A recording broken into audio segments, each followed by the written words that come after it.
বাড়িতে ননদ এসেই আমার নামে নালিশ করে দিয়েছে শাশুড়ি মায়ের কাছে। আমারই এক মামা শ্বশুরের মেয়ে, নতুন নতুন বিয়ে হয়েছে, অষ্টমঙ্গলা এসেই বাড়ি বদল করতে এসেছে আমাদের বাড়ি, কিন্তু সেও করেছে আমাদের সাথে ভীষণই অন্যায়। আমাদেরকে না জানিয়েই হঠাৎ করেই নতুন জামাইকে নিয়ে সে হাজির।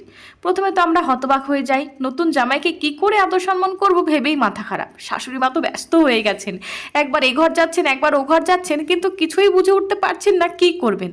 ও মা, ব্যস্ত হয়েও না, ফ্রিজ থেকে চিকেনটা বের করো তো। মা বলে, নতুন জামাই প্রথমবারের জন্য এসেছে, চিকেন দিয়ে কি আর খেতে দেওয়া যায়?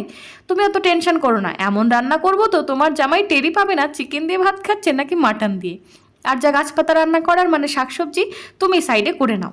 এদিকে দুজনেই তোড়জোড় রান্না শুরু করে দিয়েছি। শাশুড়ি মা একবার মুখ ফুটে বলেই ফেললেন, খেতে কেমন হবে জানি না, তবে দেখতে একেবারে মাটনের মতোই লাগছে জানো তো বৌমা।